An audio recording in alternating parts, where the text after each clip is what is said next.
इस खबरें देख रहे हैं आप, मैं हूं आपके साथ मनीष शर्मा। हम अगले 20 मिनट में आपको देश और दुनिया की 20 ऐसी खबरें बताने वाले हैं जो इस वक्त न केवल सुर्खियों में हैं बल्कि दिलचस्प और अहम भी है। तो चलिए शुरू करते हैं 20 मिनट में 20 खबरों का ये सिलसिला। और सबसे पहले देखते हैं राजस्थान की कौन कौन सी खबरें इस वक्त अहम है।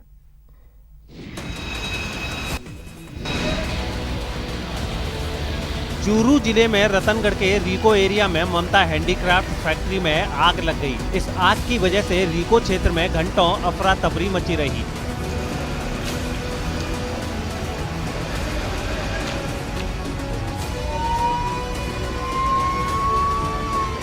ममता हैंडीक्राफ्ट में लगी आग इतनी भयावह थी कि आग की लपटों से टीन शेड और दीवारें भी ढहने लगी। आग की खबर मिलते ही फायर ब्रिगेड की गाड़ियां मौके पर पहुंच गई थी और आग बुझाने की कोशिशें भी शुरू कर दी गई। जिस फैक्ट्री में आग लगी थी वो फैक्ट्री राजल देसर के रहने वाले देव किशन और हेमराज सुतार की है। फैक्ट्री में लगी आग की वजह से फैक्ट्री में तैयार और कच्चे माल के साथ साथ फैक्ट्री का फर्नीचर और कार्टन जलकर राख हो गए। इस आग को बुझाने में फायर ब्रिगेड को करीब 2.5 घंटे का वक्त लग गया और इस दौरान फैक्ट्री की टीन शेड नीचे गिर पड़ी। आशंका जताई जा रही है कि इस आग की वजह से 15 से 20 लाख रुपए का नुकसान हुआ है। बाड़मेर के पुलिस अधीक्षक के दफ्तर में ये लड़की अपने और अपने परिवार की जान बचाने की गुहार लगाने आई है। इस लड़की का कहना है कि वो सेनाड़ी गांव की रहने वाली है और सेनाड़ी गांव के ही कुछ दबंग जो इनके रिश्तेदार भी हैं, उन्होंने न सिर्फ इसके बल्कि इसके परिवार के साथ मारपीट की है। इतना ही नहीं, वो लोग इसका अपहरण कर जलाकर मार डालने की साजिश भी रच रहे हैं। खास बात ये कि इस लड़की ने सेड़वा थाने में इस मामले की रिपोर्ट दर्ज की थी, लेकिन अभी तक पूरी कार्रवाई नहीं हुई है। महज 2 लोगों को ही गिरफ्तार किया गया है और दूसरे लोग अब भी बाहर हैं और वही लोग इन्हें जान से मारने की धमकी भी दे रहे हैं। अब ये लड़की दबंगों के खिलाफ कार्रवाई की मांग कर रही है ताकि इसकी जान बच सके। मेरे ताऊ जी सोनाराम जी और सोनाराम जी की लड़की विमला और मेरी दादी सूर्ति देवी, मुझे बहुत मारपीट की, कोई कार्रवाई नहीं हो रही है। वो पैसे देकर उसको रोका जाता है। अभी भी धमकियां दे रही है कि मैं जिंदा जला दूंगी, ऐसे कर दूंगी, ऐसे कर दूंगी, मार दूंगी। उन्होंने अपने ही परिवार के सदस्यों के खिलाफ मुकदमा दर्ज कराया था। पुलिस ने मुकदमा दर्ज करके जो 2 आरोपी हैं उनके खिलाफ कार्रवाई करके न्यायालय में चालान प्रस्तुत कर दिया है। आज इनका कहना है कि उसके बावजूद वो उनको धमकियां दे रहे हैं कि तुमने हमारे खिलाफ केस क्यों करवाया। तो हमने उन सभी परिवारजनों को पाबंद करवाने के आदेश आज के परिवार के आधार पर एसएचओ को दिए। गुलाबी साड़ी में नीले कलर का मास्क लगाए ये बाड़मेर जिले के समदड़ी पंचायत की पूर्व प्रधान हैं। पूर्व प्रधान अब उस शख्स पर जान से मारने की धमकी देने का आरोप लगा रही हैं, जिसके साथ वो पिछले कुछ महीनों से लिव इन रिलेशनशिप में रह रही थी। मंगलवार की देर रात पूर्व प्रधान पुलिस अधीक्षक के दफ्तर पहुंची थी रिपोर्ट लिखाने के लिए, लेकिन दफ्तर बंद होने की वजह से उन्हें महिला थाने में रिपोर्ट लिखानी पड़ी है। ये रिपोर्ट उन्होंने उसी अशोक के खिलाफ लिखाई है जिसके साथ वो लिव इन रिलेशनशिप में रह रही थी। पूर्व प्रधान का कहना है कि सियासी दबाव के बीच कुछ लोग उन्हें और उनके ससुराल वालों को जान से मारने की धमकी दे रहे हैं और अब वो अशोक के साथ ना रहकर अपने पति के साथ ही रहना चाहती हैं। महिला थाना में महिला ने मुकदमा दर्ज करवाया है। उसमें अपने साथ ले जाने और परिवार और बच्चों को जान से मारने की धमकी देने के बारे में और मारपीट करने के बारे में और फोटो वायरल करने की धमकी देने के बारे में मुकदमा दर्ज करवाया है। 344, 384, 323 और 120 बी में मुकदमा दर्ज किया गया है। जांच अधिकारी में स्वयं जांच आ रही है। अलवर जिले के भयाड़ी गांव से एक दलित परिवार का जबरन धर्म परिवर्तन कराने का मामला सामने आया है। इस परिवार ने अब कोर्ट से हिंदू धर्म में वापस आने और आरोपियों के खिलाफ कार्रवाई की मांग की है। जबरन धर्म परिवर्तन के इस मामले में जो जानकारी सामने आई है उसके मुताबिक इस परिवार को पहला फुसलाकर हरियाणा के इब्राहिम का पास ले जाया गया। वहाँ पहले तो इसे जमीन दान में देने और दूसरे प्रलोभन दिए गए, फिर इन्हें जम्मू ले जाकर धर्म परिवर्तन करा दिया गया। धर्म परिवर्तन कराने के बाद इन्हें प्रताड़ित किया जाने लगा और इनके परिवार की महिलाओं पर भी आरोपी बुरी नजर रखने लगे। इतना ही नहीं, इनके साथ जम्मू में मारपीट भी की गई। इन लोगों का कहना है कि किसी तरह वो वहां से जान बचाकर भागे हैं और अब अपने धर्म में वापसी के साथ साथ आरोपियों के खिलाफ कार्रवाई की मांग कर रहे हैं। इब्राहिम बास के लोग हमारे गांव में आते जाते थे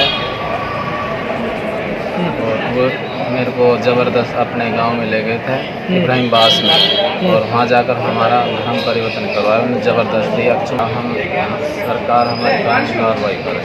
एक परिवार हमारे पास आया और उसने बताया कि ऐसे हमारे कुछ मोहम्मदन समाज के लोगों ने जबरदस्ती धर्म परिवर्तन करवाया है।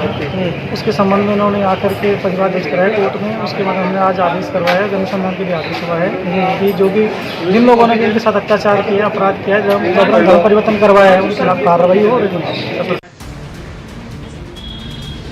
झुंझुनू एसीबी ने मंगलवार को न्यायसर हल्का पटवारी रणवीर को पटवार विश्रांति भवन में 13,000 रुपए की रिश्वत लेते हुए रंगे हाथों गिरफ्तार कर लिया। ये रिश्वत भूरासर के बजरंग लाल से जमीन रजिस्ट्रेशन के नाम पर मांगी गई थी। बजरंग लाल से जब पटवारी रणवीर ने रिश्वत मांगी तो बजरंग लाल ने इसकी जानकारी एसीबी को दे दी। एसीबी ने इस सूचना पर जाल बिछाया और जैसे ही बजरंग लाल ने पटवारी को पैसे दिए, एसीबी ने पटवारी को गिरफ्तार कर लिया। बजरंग लाल ने बताया कि उसकी मां ने 3-4 साल पहले अपने हिस्से की आधी जमीन को अपने पोते यानी कि बजरंग लाल के बेटे के नाम रजिस्ट्री करवा दी थी। करीब 6 महीने पहले बजरंग लाल ने इस जमीन का अंतकाल दर्ज करवाने की सोची और उसने नयासार गांव के पटवारी रणवीर को अपनी जमीन के कागजात दिए और अंतकाल चढ़ाने की बात की। पहले तो पटवारी रणवीर मामले को टालता रहा और फिर उसने बजरंग लाल से रिश्वत की मांग कर दी। रिश्वत राशि मांगने की कही और उसमें 2,000 रुपये वक्त सत्यापन इन्होंने ले लिए। शेष 13,000 रुपये आज देने की बात थी, तो आज उन्होंने 13,000 रुपये प्राप्त करने के बाद में हमने पटवारी रणवीर जाखड़ को यहाँ मौके पे गिरफ्तार किया और रिश्वत राशि बरामद कर ली। अभी हम कार्रवाई कर रहे हैं। बीकानेर के कोटगेट इलाके में पुलिस और डीएसटी ने छापेमारी कर 5 सटोरियों को गिरफ्तार किया है। गिरफ्तार सटोरिये आईपीएल के 13वें सीजन पर सट्टा लगा रहे थे। इनके पास से पुलिस ने नकदी, मोबाइल और लैपटॉप के साथ साथ लाखों का हिसाब भी बरामद किया है। पुलिस ने इन्हें गिरफ्तार करने के लिए मंगलवार की रात को दूसरी कार्रवाई की। इसके तहत कोटगेट पुलिस और डीएसटी ने संयुक्त रूप से रानी बाजार क्षेत्र में छापेमारी की। यहाँ ये लोग एक दुकान में मैच पर सट्टा लगाने में व्यस्त थे। जिन लोगों को गिरफ्तार किया गया है उनके नाम प्रकाश, कुलदीप, जीवन, अशोक और लीलाधर हैं। ये सभी लोग हैदराबाद और दिल्ली के बीच मैच पर सट्टा लगा रहे थे। कल दिनांक 27/10/2020 को शाम को 10:10 बजे इत्तला मिली थी कि अशोक ट्रेडिंग कंपनी चोपड़ा कटला के पीछे क्रिकेट की बुकिंग चल रही है। कल सनराइज हैदराबाद में दिल्ली कैपिटल का मैच था, तो इसी इत्तला पर तलाशी दुकान की तलाशी हेतु श्रीमान एसपी साहब से निवेदन कर वारंट जारी करवाया गया। मकान की उसमें दुकान की तलाशी ली गई। दुकान की तलाशी ली तो प्रकाश, कुलदीप, जीवन राम, अशोक कुमार, लीलाधर वगैरह क्रिकेट बुक की करते पाए गए। बाड़मेर में अपराधियों पर अंकुश लगाने और शहर में कानून व्यवस्था चाक चौबंद करने के लिए एक विशेष पहल की गई है। इस पहल के तहत बाड़मेर शहर में अलग अलग जगहों पर 20 महिला कांस्टेबल की तैनाती की गई है। त्योहारी सीजन में बाजार में होने वाली भीड़ और खरीदारी करने आई महिलाओं की सुरक्षा को देखते हुए महिला कांस्टेबल की तैनाती की गई है। ये महिला कांस्टेबल शहर के व्यस्त जगहों पर शाम 5 बजे से रात 10 बजे तक ड्यूटी करेंगी। इनके अलावा पुलिस के हथियारबंद जवान भी गश्त पर रहेंगे। दरअसल इस सीजन में सोने चांदी की खरीदारी ज्यादा होती है, लिहाजा अपराध का ग्राफ भी बढ़ जाता है और इसी क्राइम ग्राफ को कम करने के लिए पुलिस ने ये तैयारी की है। श्रीमान एसपी साहब के निर्देशानुसार बाजार में गश्त करने के लिए हथियारबंद जवानों के लिए बोला गया था, जिसके तहत महिलाओं को हथियारबंद करके बाजारों में कुछ फिक्स पिकेट लगा के खड़ा किया गया है। देर शाम कोटा के दुकानदारों से लेकर आम लोगों को मास्क बांट रहे ये सिटी एसपी गौरव यादव हैं। गौरव सरकार के नो मास्क नो एंट्री अभियान के तहत लोगों को मास्क बांट रहे हैं, साथ ही उन्हें कोरोना संक्रमण से बचने के उपाय भी बता रहे हैं। आपको बता दें कि गौरव यादव कुछ दिन पहले कोरोना संक्रमण के शिकार हो गए थे, हालांकि अब वो बिल्कुल ठीक हैं और लोगों को जागरूक कर रहे हैं। दरअसल कोटा में पिछले कुछ दिनों से लोगों ने मास्क पहनने और सोशल डिस्टेंसिंग में ढिलाई शुरू कर दी थी, जिसके बाद सिटी एसपी ने ये जागरूकता अभियान शुरू किया है। इस अभियान के तहत सिटी एसपी के साथ एएसपी, डीएसपी और सीआई समेत पुलिस जवानों ने करीब 1000 मास्क बांटे और लोगों से मास्क पहनने की अपील भी की। जिले में आगामी 3-4 दिनों में करीब 20,000 मास्क वितरण का हमारा लक्ष्य है और हम उद्देश्य ये है कि प्रत्येक व्यक्ति समझे कि मास्क की क्या उपयोगिता है। जब तक वैक्सीन नहीं आती है तब तक मास्क ही वैक्सीन है, इसीलिए कोरोना से लड़ाई में सबका हमारा सहयोग करें और ये इंश्योर करें कि कोरोना को दूर भगाया जा सके।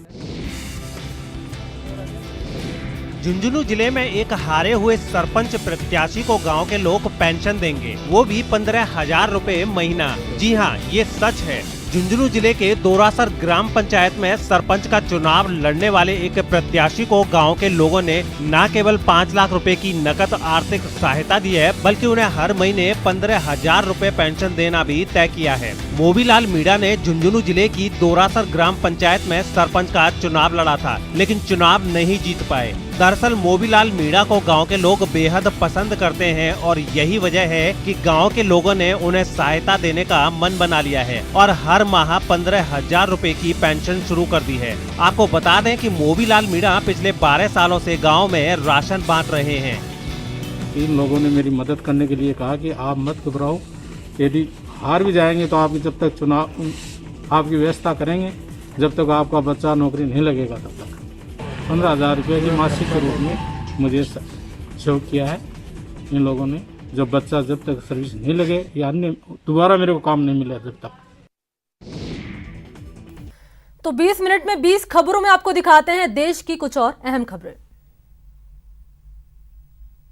बिहार में पहले चरण की 71 सीटों पर मतदान से कुछ घंटे पहले लोक जनशक्ति पार्टी के नेता चिराग पासवान के एक वायरल वीडियो पर घमासान मच गया।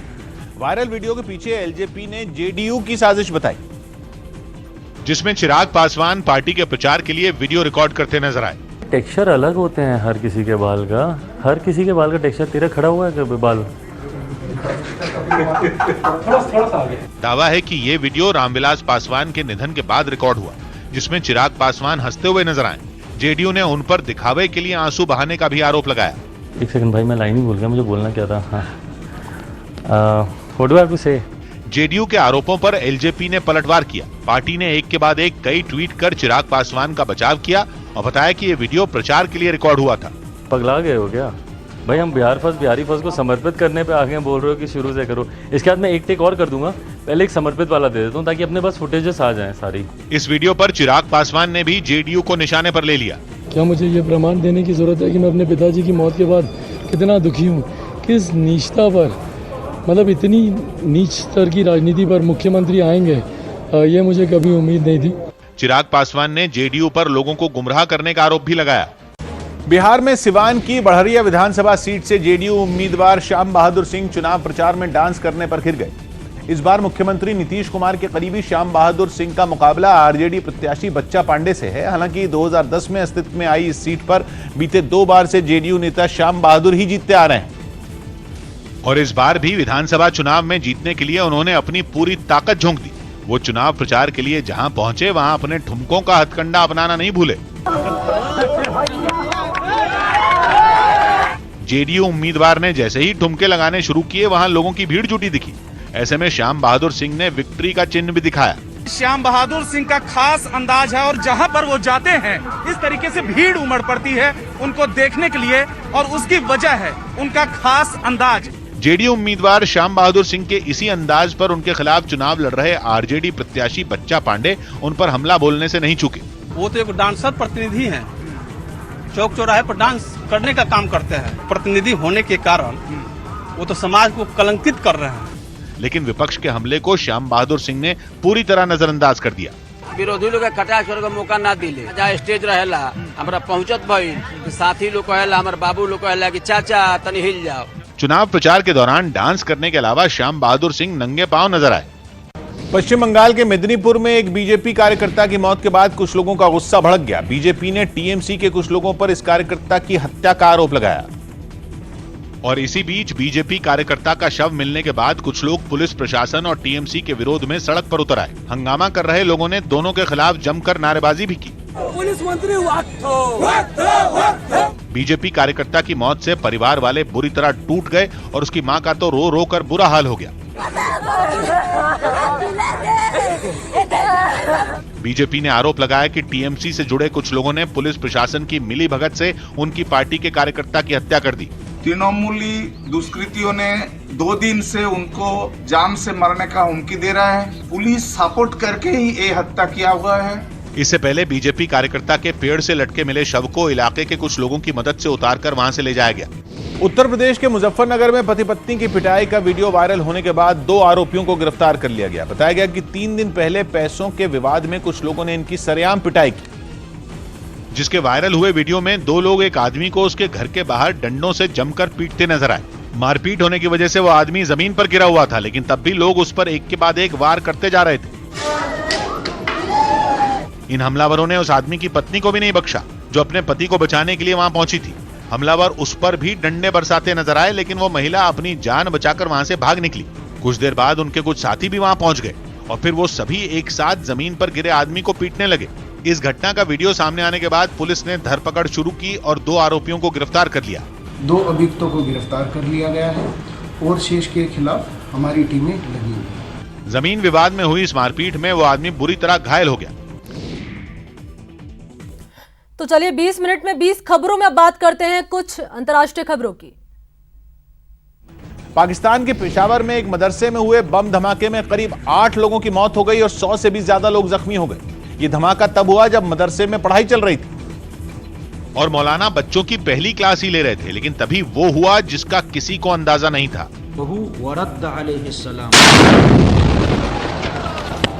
एक जोरदार धमाके ने सबको दहला दिया। हर तरफ चीख पुकार मच गई। इस धमाके के बाद की जो तस्वीरें सामने आई उनमें हर तरफ तबाही ही तबाही नजर आई। कहीं किसी की चप्पल पड़ी मिली तो किसी बच्चे के बस्ते के चिथड़े उड़े दिखे। खून के छींटों ने मदरसे की सफेद दीवारों को सुर्ख कर दिया। खिड़कियां चकनाचूर हो गईं। फर्श पर भी गड्ढे नजर आए। इलाके में जगह जगह एम्बुलेंस के सायरन की आवाज सुनाई देने लगी। और जिनके अपने इस धमाके में चले गए उनके तो आंसू थमने का नाम ही नहीं ले रहे थे। बताया गया कि मदरसे में धमाका एक सोची समझी साजिश के तहत हुआ। जिस तरीके से पुलिस हुकाम बता रहे हैं कि एक शख्स दाखिल हुआ है, उसके पास बैग था, 5 से 6 किलो केजी बारूदी मवाद था। पुलिस ने बताया कि धमाका करने के लिए टाइमर सेट किया गया था और डिवाइस भी हाई क्वालिटी का इस्तेमाल किया गया। चीन से बढ़ते तनाव के बीच अमेरिका और जापान ने समंदर में एक बड़ा सैन्य अभ्यास शुरू कर दिया। योशिहिदे सुगा के प्रधानमंत्री बनने के बाद यह जापान का पहला बड़ा सैन्य अभ्यास है, जिसमें 46,000 से ज्यादा सैनिक और कई दर्जन जंगी जहाज शामिल हुए। जापान के करीब हो रहे इस अभ्यास में अमेरिका ने अपना जंगी बेड़ा भेजा। सामने आए वीडियो में अमेरिकी विमान वाहक पोत दूसरे जंगी जहाजों के साथ समंदर में अभ्यास करता दिखाई दिया। इस दौरान कई भारी भरकम हेलीकॉप्टर जंगी जहाज से उड़ते और लैंड करते नजर आए। इसके अलावा दोनों देशों के सैनिकों ने जंग के हालात में तुरंत जवाब देने और दुश्मन पर पलटवार करने का भी अभ्यास किया। दोनों देशों के सीनियर अधिकारी सैनिकों को समझाते नजर आए। इलाके में चीन की दादागिरी का जवाब देने के इरादे से शुरू हुआ यह अभ्यास 5 नवंबर तक चलेगा, जिसमें साइबर और इलेक्ट्रॉनिक हमलों से निपटने की तैयारियां भी जांची जाएंगी। फ्रांस के राष्ट्रपति इमैनुअल मैक्रों के खिलाफ मुस्लिम देशों में जारी प्रदर्शन थमने का नाम नहीं ले रहे। पेरिस में एक टीचर की गला काटकर हत्या होने के बाद मैक्रों ने पैगंबर मोहम्मद के कार्टून दिखाने के फैसले का बचाव किया था, लेकिन इसकी वजह से वो कई मुस्लिम देशों के निशाने पर आ गए। बांग्लादेश में भी मैक्रों के खिलाफ जोरदार प्रदर्शन किया गया। राजधानी ढाका में करीब 10,000 लोग सड़क पर उतर आए और रैली निकाली। प्रदर्शनकारियों ने फ्रांस को सबक सिखाने की मांग की।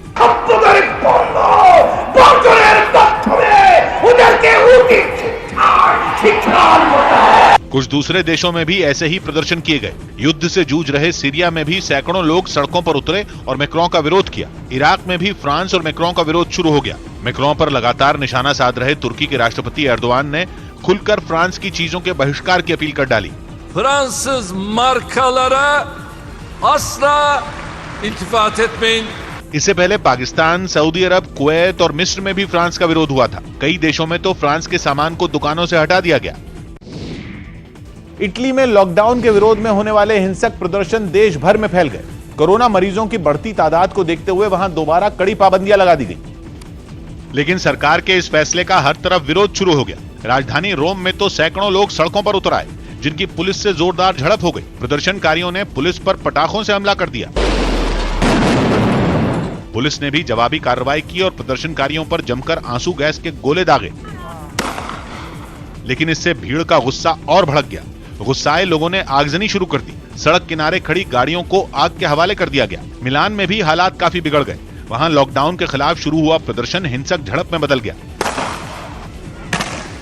भीड़ ने पुलिस पर पथराव करने के साथ साथ जगह जगह आगजनी की। हालांकि बाद में पुलिस ने सख्ती दिखाते हुए लोगों को खदेड़ दिया। बताया गया कि इस हंगामे में कई लोग घायल हो गए, जबकि कई प्रदर्शनकारियों को पुलिस ने गिरफ्तार कर लिया। पश्चिम एशिया के देश लेबनान में आर्मेनिया मूल के सैकड़ों लोगों ने तुर्की दूतावास के बाहर जमा होकर प्रदर्शन किया। ये लोग अजरबैजान के साथ चल रही जंग के बीच आर्मेनिया के समर्थन के लिए वहां जुटे, जिनकी वहां मौजूद पुलिस से खूब झड़प हुई। गुस्साए प्रदर्शनकारियों ने तुर्की के दूतावास के बाहर ही उसके अजरबैजान और इजराइल के झंडों को आग के हवाले कर दिया। प्रदर्शन कर रहे लोग अपने हाथों में नागोर्नो कराबाख के झंडे भी पकड़े दिखे। नागोर्नो कराबाख वही इलाका है जिस पर कब्जे को लेकर अजरबैजान और आर्मेनिया पिछले 30 दिन से खूनी जंग लड़ रहे हैं, जिसमें सैकड़ों लोगों की जान जा चुकी है। दूतावास के बाहर जमा इस भीड़ पर काबू पाने के लिए वहां भारी पुलिस बल तैनात दिखा, लेकिन लोग पुलिस के सामने ही हंगामा करते रहे। प्रदर्शनकारियों चीन के सिचुआन प्रांत में ग्लेशियर को पिघलने से रोकने के लिए उसे ढकने का एक्सपेरिमेंट कारगर साबित हुआ। गर्म होती जा रही पृथ्वी पर तेजी से पिघल रहे ग्लेशियर को बचाने के लिए अगस्त में उसे रजाई से ढका गया था। और दावा है कि 2 महीने बाद इस प्रयोग के नतीजे देखने को मिल गए। वैज्ञानिकों ने 16,000 फीट से भी ज्यादा की ऊंचाई पर मौजूद ग्लेशियर का 500 वर्ग मीटर का हिस्सा ढक दिया था। बताया गया कि जब वैज्ञानिकों ने माप लिया तो पाया कि जहां जहां ग्लेशियर को ढका गया था उन हिस्सों में बर्फ दूसरी जगहों के मुकाबले 3 फीट मोटी थी।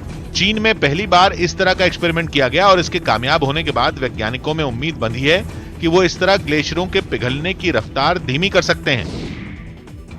इंग्लैंड में एक आदमी ने 131 फीट की ऊंचाई पर एक हेलीकॉप्टर से समंदर में छलांग लगाकर वर्ल्ड रिकॉर्ड की दावेदारी ठोक दी। हैरानी की बात यह कि इस आदमी ने यह खतरनाक कारनामा करने के लिए पैराशूट तक नहीं लिया और बिना डरे हेलीकॉप्टर से कूद गया। बताया गया कि उस आदमी ने नीचे जाते जाते करीब 120 किलोमीटर प्रति घंटा तक की तेज रफ्तार भी पकड़ ली और महज 4 सेकंड के अंदर वो 131 फीट की ऊंचाई से समंदर में जा गिरा। इस तरह उसने बिना पैराशूट किसी विमान से सबसे ज्यादा ऊंचाई से पानी में कूदने का रिकॉर्ड बनाने का दावा ठोक दिया। कोई हादसा न हो इसलिए उस आदमी की सुरक्षा के लिए समंदर में सेफ्टी बोट और कुछ तैराक भी दिखे। जैसे ही स्टंट पूरा हुआ सावधानी बरतते हुए उसे अस्पताल ले जाया गया। हालांकि तस्वीरों में वो स्टंट पूरा करने की खुशी में खिलखिलाता नजर आया। इस खतरनाक स्टंट में जरा सी गलती उस आदमी की पूरी जिंदगी पर भारी पड़ सकती थी, लेकिन बताया गया कि वो उसके लिए पिछले साल 1.5 साल से तैयारी कर रहा था। तो इसी के साथ इस बुलेटिन में इतना ही। देश और दुनिया की तमाम बड़ी खबरों के लिए देखते रहिए न्यूज़ 18 राजस्थान। नमस्कार।